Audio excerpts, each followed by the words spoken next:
Hello friends, माँ Saraswati classes के YouTube channel पर मैं शिवांश द्विवेदी आप सभी का स्वागत करता हूँ। यूपी आरबीयूएनएल टीजी2 और इसरो की आने वाली परीक्षाओं के लिए हमारी important concept with important questions की वीडियो लेक्चर सीरीज चल रही है। इसमें आज जो हमारी क्लास है 11th नंबर की क्लास है।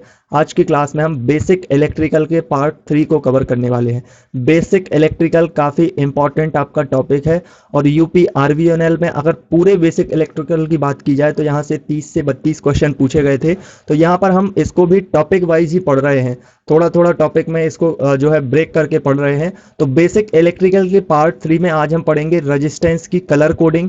कलर कोडिंग से कैसे रेजिस्टेंस को उसकी वैल्यू को निकाला जाता है और ये मैं आपको ट्रिक के माध्यम से बताऊंगा जिससे आप सारे कलर्स की जो वैल्यू है उनको याद कर पाएंगे ट्रिक के माध्यम से बहुत ही कम समय में। इसके अलावा हम आज सुपर कंडक्टिविटी को पढ़ेंगे और थायरिस्टर को पढ़ेंगे। तो इस तरीके से अगर आप प्रीवियस ईयर एग्जाम को देखते हैं, जो यूपी आरबीयूएनएल एग्जाम था उसमें 3 नंबर यहाँ से पूछे गए थे और इस बार भी अगर यहाँ से इस तरीके के जो भी क्वेश्चन बनेंगे वो सारे क्वेश्चन आपसे बन जाएंगे। सारी चीज़ें आप अच्छे से इसमें कवर कर सकते हैं। और ये जो क्लास होती है वो डेली हमारी होती है इवनिंग में 5:30 पर। तो आप इसे इवनिंग ज्वाइन कर सकते हैं डेली लाइव और डेली जुड़ सकते हैं। इसके अलावा अगर आप यूपी आरबीयूएनएल टीजी2 एग्जाम की तैयारी कर रहे हैं तो इसके लिए आप हमारे ऑफलाइन टेस्ट सीरीज जो कि पीडीएफ फॉर्मेट में मिलेगा आपको, इसमें आपको 5 सेट मिलेंगे मॉक टेस्ट के, जिसमें जितने भी क्वेश्चन आपको यहाँ पर 750 क्वेश्चन इसमें रखे गए हैं वो सारे के सारे क्वेश्चन इंपॉर्टेंट हैं। टेक्निकल यहाँ पर सब्जेक्ट कवर किया गया है आपका। इसमें प्रीवियस ईयर आपका जो एग्जाम था उसके एनालिसिस के आधार पर, उसके क्वेश्चन बेस के आधार पर इसको तैयार किया गया है। सारे क्वेश्चन बहुत इंपॉर्टेंट है, इसको बहुत केयरफुली तरीके से बनाया जा रहा है। डेडिकेटेड न्यू टेस्ट सीरीज है ये आपके लिए और इससे बहुत आपको हेल्प मिलेगी। बहुत अच्छे से आप अपना स्कोर इसमें गेन कर पाएंगे अपने एग्जाम में। और इसके लिए आपको 60 रुपीज़ का अमाउंट पे करना होगा। नंबर आप यहाँ पर देख सकते हैं, व्हाट्सएप नंबर दिया गया है, इसमें आपको पीडीएफ फॉर्मेट में मिल जाएगी, यहीं से आपको पे करने की जानकारी भी मिल जाएगी। इसके अलावा अगर आप इलेक्ट्रॉनिक्स मैकेनिक्स के अंतर्गत किसी भी टेक्नीशियन एग्जाम या फिर आप अप्रेंटिस एग्जाम की तैयारी करते हैं तो आप इसके लिए हमारे 110 पीडीएफ नोट कोर्स को भी ज्वाइन कर सकते हैं। इसमें आपको जितनी भी आपके टॉपिक हैं सारे टॉपिक्स की आपको कंप्लीट थ्योरी मिलेगी। इसके अलावा किसी भी बुक की आपको ज़रूरत नहीं होगी, जितनी आपकी आवश्यकता है उसके अनुसार इसमें बहुत सारे पेपरों का एनालाइज किया गया है, उसके आधार पर इसको बनाया गया है। और इसमें objective question, previous year exam question भी इंक्लूड है और नए क्वेश्चन भी इसमें बनाए गए हैं ताकि आपको बहुत अच्छे से हेल्प मिल सके। जो भी क्वेश्चन पूछे जा सकते हैं उसको इसमें इंक्लूड किया गया है। न्यूमेरिकल क्वेश्चन भी पूछे जाते हैं तो वो न्यूमेरिकल क्वेश्चंस भी इसमें आपको मिलेंगे। सारे न्यूमेरिकल क्वेश्चंस टॉपिक वाइज जिस तरीके के पूछे जाते हैं वो भी मिलेंगे। इसके लिए भी आपको चार्ज पे करना होगा और ये व्हाट्सएप नंबर दिया हुआ है, इस पर आपको बाकी की जानकारी मिल जाएगी, तो यहाँ से आप प्राप्त कर सकते हैं। चलिए आज की क्लास को हम शुरू करते हैं। तो कार्बन जो होता है कलर कोड, यानी कि जो हमारा कार्बन रेजिस्टेंस होता है उसके कलर कोड के बारे में आज हम पढ़ने वाले हैं। जो कार्बन जो है जब उसको मैन्युफैक्चर किया जाता है तो कार्बन में आपने देखा होगा जो हमारे रेजिस्टेंस होते हैं, छोटे छोटे आपने रेजिस्टेंस को देखा होगा कि जब उनको बनाया जाता है तो उनके ऊपर कुछ इस तरीके से जो है ऐसी धारियां लगी हुई होती हैं। धारियों का मतलब वहाँ पर अलग अलग कलर से उनको बनाया जाता है। तो वो कोई एक प्रकार की डिजाइन नहीं होती है बल्कि वो कलर होते हैं जिससे हम उस रेजिस्टेंस की वैल्यू को फाइंड आउट कर पाते हैं। तो इसको कहा जाता है colour coding for carbon resistance, यानी कि कार्बन रेजिस्टेंस की कलर कोडिंग। तो इसमें जो है जो भी हम कार्बन प्रतिरोध यूज करते हैं, यहाँ पर आप देख सकते हैं एक छोटा सा ब्लॉक डायग्राम है जिसमें एक रेजिस्टेंस टाइप का बनाया हुआ है और ए यहाँ पर एक लाइन है, बी यहाँ पर लाइन है, सी यहाँ पर लाइन है और डी यहाँ पर लाइन है। तो इसमें ध्यान रखना होगा कि अधिकतम जो लाइन की संख्या होगी वो 4 ही होती है, 4 से ज़्यादा लाइनें नहीं होती हैं।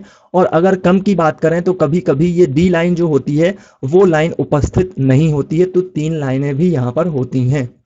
तो इस तरीके से ये हमारा एक रेजिस्टेंस बन के आता है। और इसमें जो आगे आप देख रहे हैं तो ये जो आपकी लाइनें हैं ये बैंड कहे जाते हैं या इनको रिंग कह सकते हैं और ये ए बी सी डी इस प्रकार से होते हैं। तो स्टार्टिंग में जो स्टार्टिंग के 2 बैंड होते हैं, जो ये वाले बैंड होते हैं, आगे चल के आपको डिटेल में बताएंगे इन सब चीज़ों को।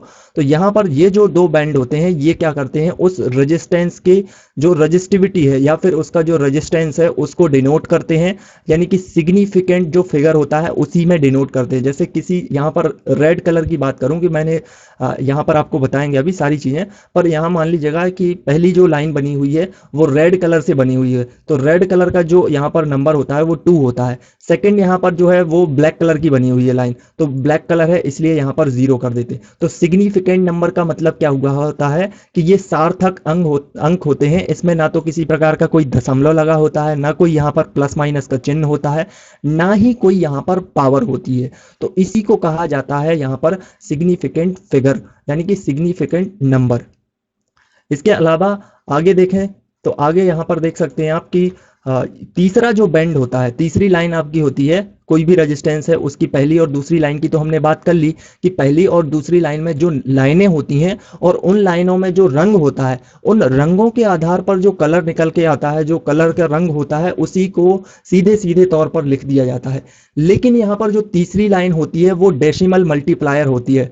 तीसरी लाइन में जो भी रंग है उसकी वैल्यू यहाँ पर डेसिमल मल्टीप्लायर के तौर पर होती है। और चौथी लाइन जो डी लाइन आपको बताई गई थी वो टॉलरेंस होती है। टॉलरेंस का मतलब ये होता है कि उसमें थोड़ी बहुत अगर एरर हो गई है तो टॉलरेंस से उसको ऊपर नीचे किया जा सकता है, वो प्लस माइनस में होता है। तो ये भी अभी आपको थोड़ी देर में समझ में आएगा ये सब चीज़ें।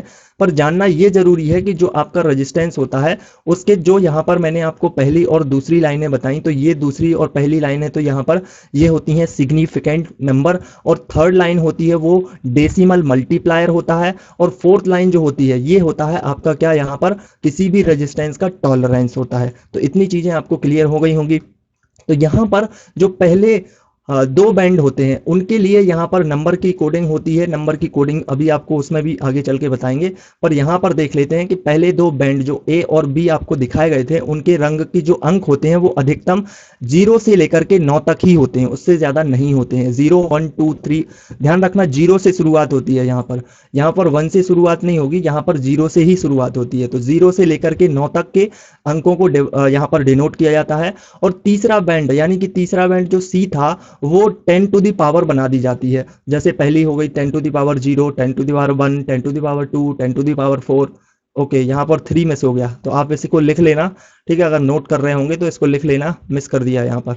तो 3 हो गई, फिर 4 हो गई, फिर 5 हो गई, 6 हो गई, 7 हो गई, 8 हो गई, 9 हो गई। तो इस तरीके से 0 से लेकर के यहाँ पर भी पावर 9 तक ही होती है। और ये किसकी बात की गई है, तीसरे बैंड, क्योंकि आगे के जो दो बैंड होते हैं उनको तो हम ज्यों का त्यों लिख देते हैं, चाहे वो कोई भी रंग हो उसके अनुसार उसको ज्यों का त्यों लिख देंगे। पर तीसरा जो होता है उसको मल्टीप्लाई किया जाता है और उसके कलर की वैल्यू को वहां पर मैच करके बनाया जाता है, जो कि आगे और अच्छे से आपको क्लियर होगा।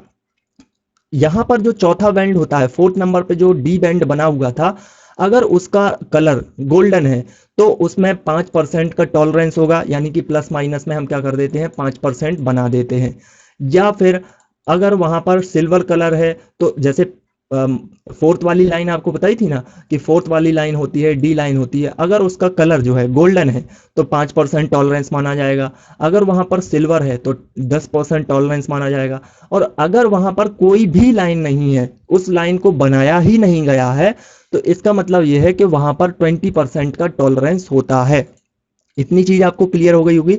अब यहां पर आपको ध्यान क्या रखना है, पहली बात तो आपको डायरेक्ट यहाँ पर जो क्वेश्चन पूछा जाता है वो सीधा सीधा एक आपको ये क्वेश्चन दे दिया जाता है कि बताइए कोई रेजिस्टेंस है, उसमें कलर दे दिया आपको और उसकी वैल्यू निकालनी होती है। पर एक क्वेश्चन जो बन के यहाँ से और बनता है, एग्जामिनर जो यहाँ से एक और क्वेश्चन बना देता है, वो क्या होता है, वो ये पूछ लेता है कि जो सुनहरा रंग होता है, गोल्डन कलर होता है, उसकी टॉलरेंस वैल्यू कितनी होती है। तो उसकी टॉलरेंस वैल्यू 5% होती है, ये आपको याद रखनी है। इसी तरीके से ये क्वेश्चन यहाँ पर भी बन जाएगा कि सिल्वर जो कलर होता है, जो हमारा फोर्थ नंबर का बैंड होता है किसी भी रेजिस्टेंस का, उसका जो अगर कलर सिल्वर है तो उस सिल्वर कलर की टॉलरेंस वैल्यू कितनी होती है, तो वो होती है प्लस माइनस। प्लस माइनस आप अपने अनुसार लगा लीजिएगा, यहाँ पर प्लस माइनस 10%, और अगर कोई भी रंग नहीं है तो वो 20% होता है। ये बहुत इंपॉर्टेंट पॉइंट है, इसको आपको याद रखना होगा। और वैसे भी आपको याद ही रखना होगा क्योंकि वहां पर भी जरूरत होगी जब आप किसी भी रेजिस्टेंस की वैल्यू को फाइंड आउट कर रहे होंगे। तो इतनी चीजें आपको क्लियर हो गई होंगी। अगर क्लियर हो गई हो तो प्लीज वीडियो को लाइक कर देना, ठीक है। अब हम यहां पर देख लेते हैं कि हर जो रंग की जो वहां पर कलर बना हुआ होता है यानी कि जो वहाँ पर कलर की पट्टियाँ बनी हुई होती हैं छोटी छोटी या धारियाँ बनी हुई होती हैं, उन कलर की वैल्यू क्या क्या होती है। हालांकि अभी तो हम टेबल से बता रहे हैं, टेबल से एक बार सारी चीज़ों को देख लीजिए, फिर उसके बाद हम एक ट्रिक से बताएंगे ताकि आप अच्छे से याद कर पाएँ और कम समय में बढ़िया तरीके से याद हो जाएगा आपको, फिर कभी नहीं भूल पाएंगे आप उसको। ठीक है, तो यहाँ पर हम सबसे पहले टेबल से देख लेते हैं कि टेबल से क्या है। तो सबसे पहले अगर ब्लैक कलर है, मान लीजिएगा कोई रेजिस्टेंस है, उसमें कोई धारी बनी हुई है, जैसे इस तरीके की धारियां बनी हुई होती हैं, तो कोई धारी यहाँ पर ब्लैक कलर की बनी हुई है, तो उसकी वैल्यू क्या होगी, उसकी वैल्यू जीरो होती है। यहाँ पर एक चीज आपको ध्यान रखनी होगी कि ये स्टार्ट जो होता है वो जीरो से ही होता है। कई बच्चे यहाँ पर गलती कर देते हैं, वो वन से स्टार्ट कर देते हैं। उनको ये ऐसा लगता है क्योंकि वो कंफ्यूज हो जाते हैं या फिर उन्होंने अच्छे से रिवाइज नहीं किया होता है। तो आपको ध्यान रखना है, इसलिए मैं सारे पॉइंटों को यहाँ पर स्पेशली आपको बताता जाता हूँ जहाँ जहाँ बच्चे गलती करते हैं। क्योंकि इतना तो एक्सपीरियंस है कि बच्चे कहाँ गलती करते हैं, इतना पढ़ा लिया है तो काफ़ी एक्सपीरियंस है कि एग्जामिनर क्या पूछता है, बच्चे कहाँ पर गलती करते हैं। तो उस हिसाब से, ताकि आपको भी थोड़ा बहुत उस तरीके से आप समझ पाएँ और उन चीज़ों को अच्छे से आपके दिमाग में वो सारी चीज़ें रहें। तो ये जीरो से स्टार्ट होता है, कई बच्चे वन से स्टार्ट कर देते हैं, 1 2 3 4 5 6 7 8 9 और उसके बाद जीरो बना देते। ऐसा नहीं होता, ये जीरो से ही स्टार्ट होता है। तो 0 1 2 3 4 5 6 7 9 8 9 इस तरीके से। तो अगर ब्लैक कलर है तो ब्लैक कलर के लिए जो डिजिट की यानी कि जो वैल्यू होती है वो जीरो होती है। डिजिट की बात कर रहे हैं क्योंकि पहली और दूसरी लाइनों में डिजिट ही यूज होगा, एग्जैक्टली डिजिट यूज होगा। अगर तीसरी लाइन में ब्लैक कलर है तो फिर वहां पर ऐसा मल्टीप्लाई होता है और मल्टीप्लाई के लिए यहाँ पर पावर बना दी जाती है। अब यहाँ पर एक चीज याद रखनी होगी कि कोई भी संख्या जो होती है, मान लीजिएगा कोई भी संख्या की बात कर लेते हैं, यहाँ पर सिर्फ 10 टू दी पावर की बात नहीं कर रहे हैं। मान लीजिएगा 2 की पावर जीरो है, तो 2 की पावर अगर जीरो है तो इसकी वैल्यू हमेशा वन होती है। ये आपने मैथ में सीखा होगा, और अगर आपको याद नहीं है तो यहाँ पर आपको याद रखना होगा कि कोई भी संख्या हो, उसकी पावर अगर जीरो होती है तो उसकी वैल्यू हमेशा वन ही होती है। इसी तरीके से यहाँ पर भी 10 टू दी पावर जीरो है तो यहाँ पर वन हो जाएगा। तो आप अगर 10 टू दी पावर जीरो नहीं लिखते हैं तो उसकी जगह पे वन भी लिख सकते हैं, और वन का अगर किसी संख्या में मल्टीप्लाई करते हैं तो वो ज्यों का त्यों ही आता है। आगे चल के आपको क्लियर होगी ये चीजें। इसके बाद यहाँ पर आपका नेक्स्ट कलर होता है ब्राउन। ब्राउन कलर का जो डिजिट होता है, डिजिट वैल्यू वन होती है, और लेकिन मल्टीप्लायर की जो वैल्यू होती है, मल्टीप्लायर कुछ नहीं है, मल्टीप्लायर में सिर्फ जो यहाँ पर डिजिट है ना, उन्हीं को पावर बना दिया है। जो यहाँ पर आप डिजिट देख रहे हैं ना, 0 से लेकर के 9 तक, आगे देखेंगे आप 9 तक, तो ये जो डिजिट है इन्हीं को यहाँ पर पावर बना दिया है। तो जैसे ब्राउन कलर की बात करें, यहाँ पर वन है, तो इसका मल्टीप्लायर क्या हो जाएगा, 10 टू दी पावर वन हो जाएगा। इसी प्रकार से नेक्स्ट जो हमारा कलर है वो है रेड। तो रेड कलर की वैल्यू क्या होती है, रेड कलर की 2 होती है। इसके बाद यहाँ पर 2 की पावर बना दी। ऑरेंज कलर है उसके लिए 3 होती है, तो 3 की पावर बना दी। येलो कलर है, येलो के लिए 4 होती है, 4 की पावर बना दी। ग्रीन होती है, ग्रीन कलर के लिए तो जो डिजिट की वैल्यू होती है वो 5 होती है, और यहाँ पर 5 बना दिया, 10 टू दी पावर 5। अब ध्यान रखना है कि इतनी जो यहाँ पर आपको अभी कलर दिखाए गए, इन कलर्स के लिए कोई टॉलरेंस वैल्यू नहीं होती है।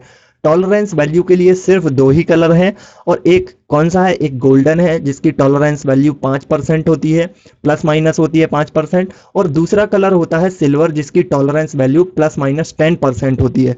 मुझे जहां तक ध्यान है, हाँ, इसरो के एग्जाम में पूछा गया था कि जो सिल्वर कलर होता है उसकी टॉलरेंस वैल्यू कितनी होती है, और एग्जैक्टली एक आध क्वेश्चन ऐसा डीएमआरसी में भी आया था।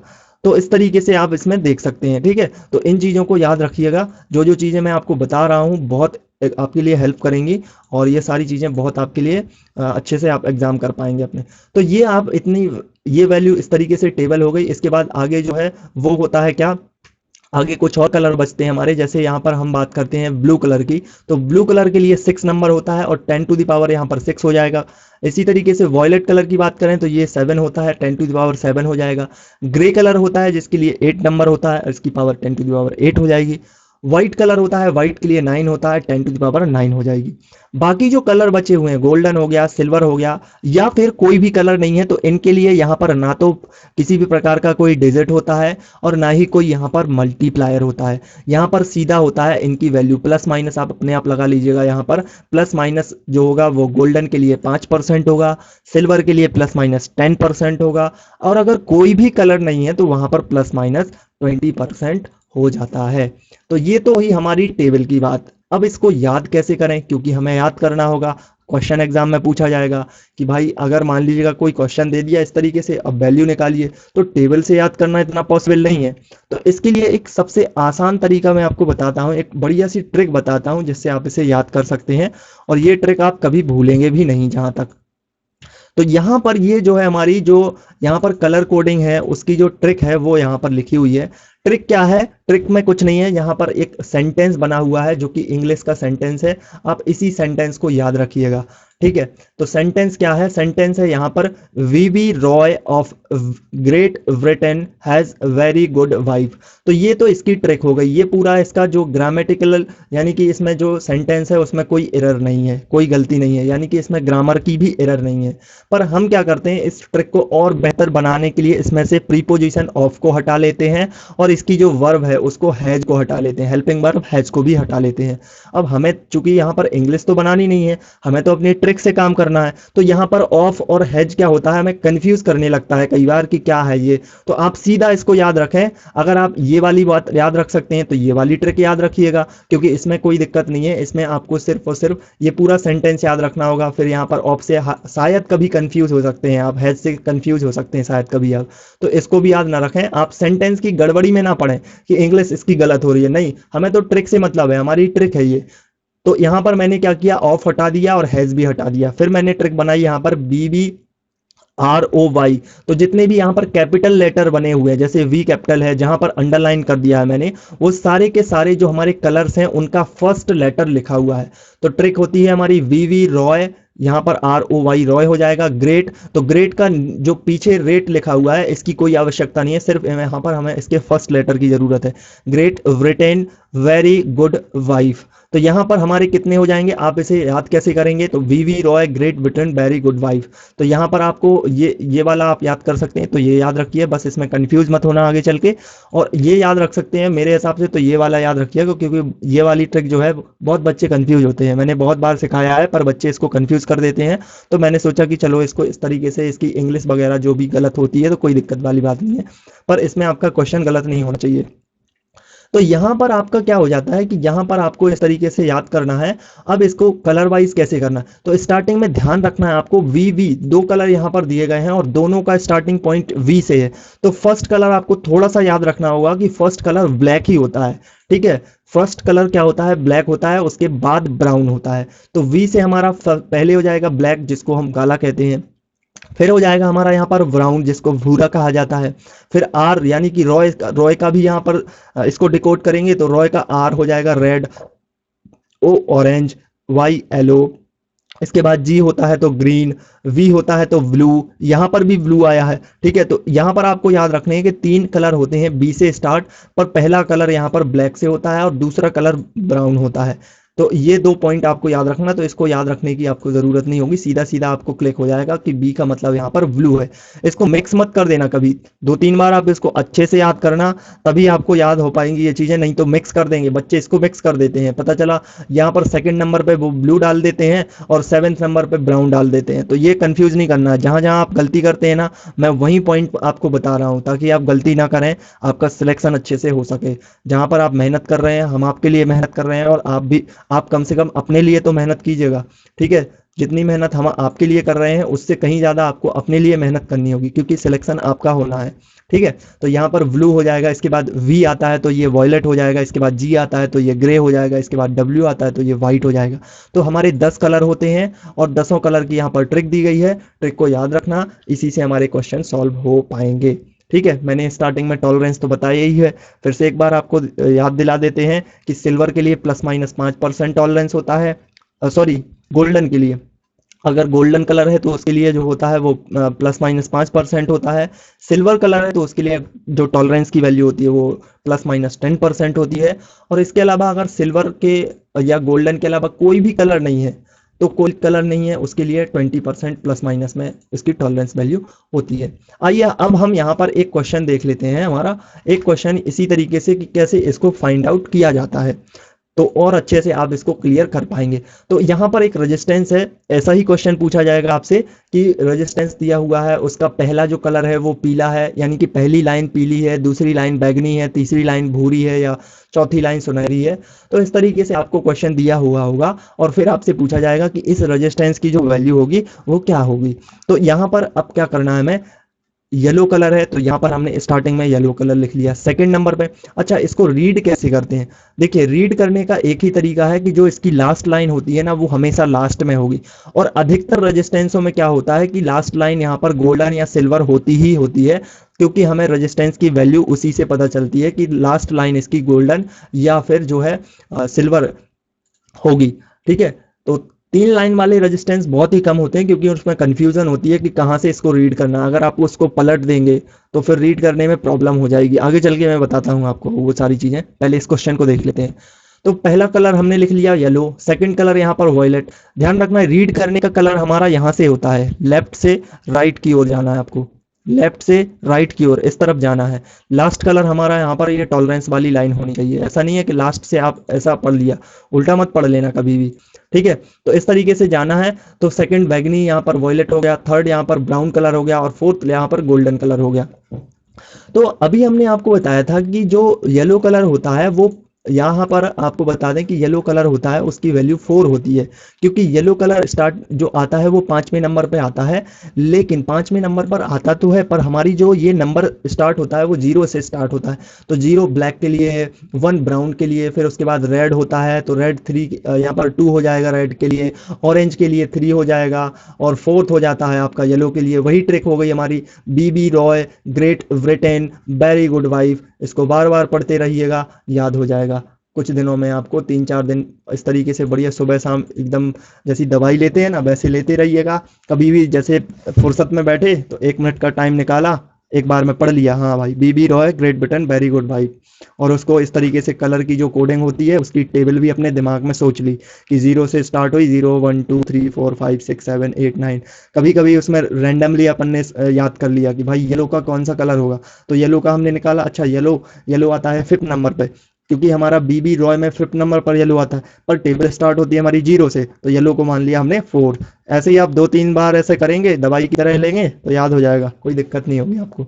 ठीक है, चलो मजा आया हो तो लाइक करना वीडियो को। इसी तरीके से यहाँ पर वॉयलेट होता है, वॉयलेट का कौन सा कलर होता है? वॉयलेट होता है हमारा 8 नंबर पे आता है, B B Roy Great Britain very, very ये होता है ना वेरी, तो वेरी किस नंबर पे आता है? 8 नंबर पे आता है, पर हमारी टेबल स्टार्ट होती है 0 से, तो यहाँ पर 7 नंबर इसका बन जाएगा। इसके बाद ब्राउन कलर तो 2nd नंबर पे आता है, पर ब्राउन कलर जो होता है उसकी भी क्या हो जाएगी, 1 नंबर पे हो जाएगी पोजीशन। तो अब क्या करना है हमें, गोल्डन के बारे में तो पहले ही से पता है कि ये ±5% होगा। तो अब ये करना है हमें कि स्टार्टिंग के जो 2 कलर हैं उनको ज्यों का त्यों लिख देना है। जैसे यहाँ पर 4 है और यहाँ पर 7 है, तो 4 और 7 को इस तरीके से मिला के लिख दिया। कुछ नहीं करना, ना जोड़ना, ना घटाना, ना मल्टीप्लाई करना, ना यहाँ पर ऐड भाग, कुछ नहीं करना, ज्यों का त्यों लिख देना। आगे की संख्या आगे लिख देनी, पीछे की संख्या पीछे लिख देनी। 2 वाली डिजिट के लिए तो आपको यही करना है।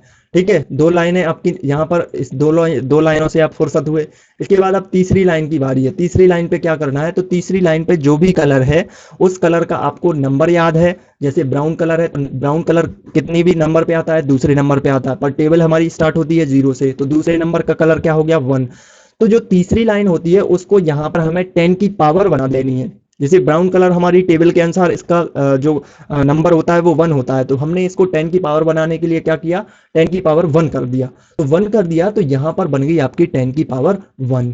तो यहाँ पर अब 10 की पावर 1 बन गई। इसके बाद आपको या क्या करना है, अब करना होता है इसको मल्टीप्लाई। तो ध्यान रखना है कि यहाँ पर आपको स्टार्टिंग में कोई मल्टीप्लाई नहीं लगाना है 2 डिजिट तक, तीसरे डिजिट के लिए आपको मल्टीप्लाई करना है। और तीसरे डिजिट कैसे बनाना है, 10 टू दी पावर के फॉर्मेट में बनाना है। इसके बाद जो होता है वो इतना ओम में वैल्यू होती है, क्योंकि रेजिस्टेंस ओम में हम इसको मेजर करते हैं ऐसा यूनिट में।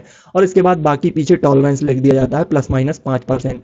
तो टोटल हमारा जो यहाँ पर निकल के आया आंसर वो 470 ओम ±5%। ये एकदम बिल्कुल करेक्ट तरीके से आपका आंसर निकल के आ जाता है। तो ये आपको एकदम क्लियर हो गया होगा, क्लियर हो गया हो तो एकदम बता दीजिएगा कि हाँ भाई क्लियर है आपके। इसके बाद होता है हमारा एक और नेक्स्ट क्वेश्चन देखते हैं हम।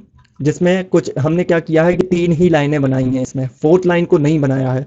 तो 3 लाइनें बनाई हैं, लेकिन देखिए 4th लाइन अगर नहीं बनाएंगे तो फिर क्या होता है कि इसमें हमें रीड करने में दिक्कत हो जाती है, या फिर हमें इसमें एक चिन्ह बनाना होता है, चिन्ह जो कि आगे की ओर लगा होता है, जिससे हमें पता चलता है कि लाइनों को हमें यहाँ से रीड करके लेफ्ट टू राइट की ओर चलना है। तो दो इसमें कंडीशन बन जाती हैं। तो दोनों अगर देखा जाए तो इस तरीके से अगर पूछा जाए तो आपको आगे यहाँ पर चिन्ह बना हुआ होगा डायग्राम में। तो यहाँ पर तीनों कलर दिए हुए हैं और तीनों कलर का जो कलर है वो एक जैसा दे दिया है, रेड रेड रेड। तो रेड आपने लिखा यहाँ पर, फिर सेकंड में रेड लिखा, थर्ड में रेड लिखा, और फोर्थ में कोई कलर नहीं है तो यहाँ पर नो कलर दिया, नो कलर का टॉलरेंस लिख दिया, ±20%। और यहाँ पर अब हमने क्या किया कि रेड कलर के लिए टेबल के अनुसार जो वैल्यू थी हमारी, क्योंकि रेड कलर थर्ड नंबर पे आता है, टेबल 0 से स्टार्ट होती है, थर्ड पे आया तो 0 1 2 पे हो गया हमारा यहाँ पर रेड। फिर यहाँ पर 2 लिया, यहाँ पर भी 2 लिख दिया। थर्ड लाइन के लिए हमें इसको मल्टीप्लाई करके लिखना होता है, तो यहाँ पर मल्टीप्लाई करके लिख दिया। फोर्थ लाइन तो नो कलर है तो उसका टॉलरेंस अलग से लिखा हुआ है। अब क्या कर लिया, अब वही करना है हमें जो पहले किया था हमने, इन दोनों को एक जैसा लिख देना है, एक जैसा यहाँ पर लिख देना है, यहाँ पर 2 और 2 को एक जैसा लिख दिया। इसके बाद क्या करना है, 10 टू द पावर यहाँ पर 2 कर दिया हमने, 10 टू द पावर 2 हो गया। इसके बाद इतनी वैल्यू ओम रेजिस्टेंस में आ गई, टॉलरेंस इसके जस्ट पीछे लिख दिया हमने। अब क्या होता है कि यहाँ पर आपने देखा कि जब हमने टॉलरेंस पीछे लिख दिया तो ये हमेशा पीछे ही लिखा होता है, इसको आगे कभी मत लिख देना। तो ये बन के आ गई 10 टू द पावर 2 होता है आपका 100 का इसमें जब मल्टीप्लाई किया तो यहाँ पर वैल्यू निकल के आ गई, वो हो गई 2200 ओम ±20%। तो इस तरीके से आपका ये जो है कलर कोडिंग आपको क्लियर हो गई होगी। और अगर यहाँ से एक क्वेश्चन आता है, एक या दो क्वेश्चन आते हैं, तो अब मेरे अनुसार आपको बन जाना चाहिए और कभी इसको भूलना मत, क्योंकि ये एकदम पक्के क्वेश्चन होते हैं, यहाँ से पूछे ही पूछे जाते हैं। आइए अब बात करते हैं सुपर कंडक्टिविटी की। तो सुपर कंडक्टिविटी होती क्या है इसको जान लीजिएगा। सुपर कंडक्टिविटी नाम से तो आप समझ रहे होंगे कि ये सुपर है, एकदम कंडक्टिविटी से भी ऊपर, कि भाई कंडक्टिविटी होती है चालकता, चालकता में विद्युत धारा जो है वो बहुत ज्यादा प्रवाहित होती है। तो क्या सुपर कंडक्टिविटी में बहुत और ज्यादा विद्युत धारा प्रवाहित होगी क्या? जी नहीं, इसमें उल्टा होता है। बस यही पॉइंट ध्यान रखना है। बच्चे पढ़ते नहीं है, गलत कराते हैं, क्योंकि उनने कभी इस कॉन्सेप्ट को पढ़ा ही नहीं है। इवन पढ़ा भी है तो रट लिया, क्योंकि टीचर ने शायद अच्छे से उन्हें बताया नहीं है।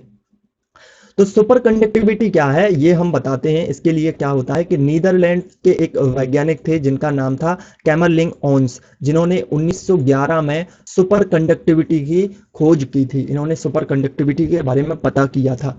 सुपर कंडक्टिविटी में क्या होता है कि कम तापमान पर कोई पदार्थ जो होता है उसकी प्रतिरोधकता एकाएक शून्य हो जाने की घटना को अति चालकता कहते हैं। यहां पर आप देख सकते हैं कि जो प्रतिरोधकता है, हाँ, यहाँ पर सुपर कंडक्टिविटी की बात की गई है। एक्चुअली मैं थोड़ा कंफ्यूज हो गया था, मुझे लगा यहाँ पर रजिस्टिविटी की बात की गई है। जी हाँ, सुपर कंडक्टिविटी में वही होगा कि अगर मान लीजिएगा जो चालक पदार्थ है उसकी कंडक्टिविटी और ज्यादा बढ़ जाएगी, ठीक है। यहाँ पर रजिस्टिविटी नहीं बल्कि कंडक्टिविटी की बात है। तो क्या होता है कि कम तापमान पर किसी पदार्थ की जो प्रतिरोधकता है वो एकाएक शून्य हो जाती है। यानी कि कोई पदार्थ है, उसको हमने तापमान पर रख दिया, किसी टेम्परेचर पर रख दिया, जैसे मान लीजिएगा 20 डिग्री टेम्परेचर पर रख दिया, जो कि हमारा रूम टेम्परेचर होता है नॉर्मली। अब इसमें क्या हुआ कि हम लगातार इसके टेम्परेचर को कम कर रहे हैं, कम कर रहे हैं, 10 किया, 5 किया, माइनस में किया और माइनस में किया। एक टाइम ऐसा आता है कि इस पदार्थ की प्रतिरोधकता ही 0 हो जाती है, यानी कि उसके अंदर रेजिस्टेंस नाम की कोई चीज ही नहीं रहती है। जब रेजिस्टेंस ही नहीं होगा तो उसमें विद्युत धारा इतनी जल्दी प्रवाहित होगी, उसमें विद्युत धारा की जो चालकता है वो एकदम से बढ़ जाएगी। जब उसमें प्रतिरोध ही नहीं है, कोई रुकावट ही नहीं है, तो विद्युत धारा बढ़ेगी। बस इसी को कहा जाता है सुपर कंडक्टिविटी। और ये घटना जो होती है वो अति चालक कही जाती है। यानी कि ये घटना के बाद यानी टेम्परेचर कम हो जाता है तो वो पदार्थ अति चालक पदार्थ के अंतर्गत कहा जाता है। अब अभी तक क्या हुआ कि 1911 से लेकर के अभी तक इस घटना का वास्तविक में ये कारण नहीं पता चल पाया कि ये होता क्यों है। कोई भी वैज्ञानिक अभी तक ये कारण नहीं बता पाया, बस अपनी अपनी थ्योरी देते रहे हैं। जो कैमरलिंग ओन्स थे जिन्होंने वास्तव में इसको खोजा था, उन्होंने अपनी थ्योरी दी थी कि ये जो है क्वांटम फिजिक्स की वजह से होता है। अब यहाँ पर क्वांटम फिजिक्स में नहीं जाना है, ये बहुत ही लंबी चीज़ें हैं। क्वांटम फिजिक्स इंजीनियरिंग एमटेक की चीज़ें हैं, वो आपको समझ नहीं आएंगी। तो क्वांटम फिजिक्स की वजह से होता है ऐसा, और बाकी ये चीज़ें नहीं है। सिर्फ पढ़ना इतना है कि सुपर कंडक्टिविटी में होता क्या है। तो सुपर कंडक्टिविटी में एक टेम्परेचर होता है, कोई ऐसा टेम्परेचर आ जाता है जब प्रतिरोधकता उसकी शून्य हो जाती है, और प्रतिरोधकता के शून्य होने की वजह से उसमें जो उसकी इसकी जो कंडक्टिविटी है वो बढ़ जाएगी, इसलिए ये सुपर कंडक्टिविटी कहलाती है। यहाँ पर इसका ग्राफिकल जो है डिनोशन भी किया गया है। इस तरीके से ग्राफ इसका बनाया गया है कि ये जो है टेम्परेचर है, अगर हम इसका टेम्परेचर इस तरीके से बढ़ाते हैं तो एक टाइम ऐसा आता है कि यहाँ पर इसका जो प्रतिरोध है वो एकदम जीरो होने की ओर बढ़ने लगता है। ठीक है, तो ये जीरो होने की ओर आगे बढ़ने लगता है, इस वजह से ये सुपर कंडक्टिविटी की कंडीशन आ जाती है। तो ये सुपर कंडक्टिविटी क्लियर हो गया होगा, यहाँ से भी शायद एक आध क्वेश्चन आ जाएगा। इसके बाद आगे होता है हमारा थर्मिस्टर। थर्मिस्टर क्या होता है? थर्मिस्टर अर्धचालक यानी कि जो सेमीकंडक्टर होते हैं उन्हीं से बना हुआ एक रेजिस्टेंस टाइप का मटेरियल होता है, जिसका प्रतिरोध ताप बढ़ाने पर तेजी से घटता है यानी कि कम होता है। मान लीजिएगा जैसे आपका यहाँ पर मान लीजिएगा जैसे आपका कोई पदार्थ यहाँ पर बना हुआ है जो कि अर्धचालकों से बना हुआ है, और इसमें क्या होता है कि जैसे ही टेम्परेचर बढ़ रहा है, ऊपर की ओर टेम्परेचर बढ़ रहा है, तो इसका जो रेजिस्टेंस है, इस थर्मिस्टर का जो रेजिस्टेंस है वो रेजिस्टेंस कम होने लगता है।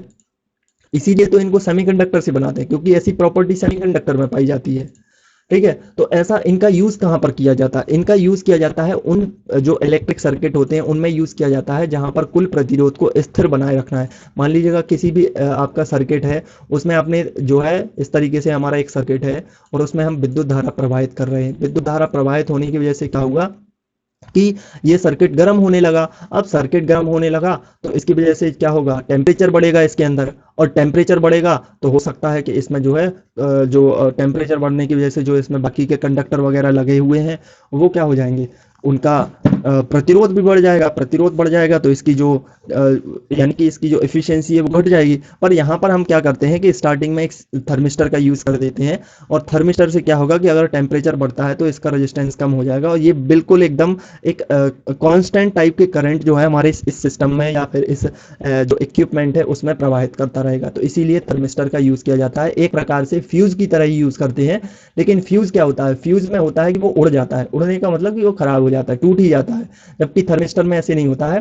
थर्मिस्टर में क्या होता है कि वो जो थर्मिस्टर लगा हुआ होता है, अगर टेम्परेचर बढ़ता है तो इसका प्रतिरोध जो है वो घट जाता है। प्रतिरोध घटने की वजह से इसमें इस तरीके से वो अंदर ही उसको कंट्रोल करने लगता है।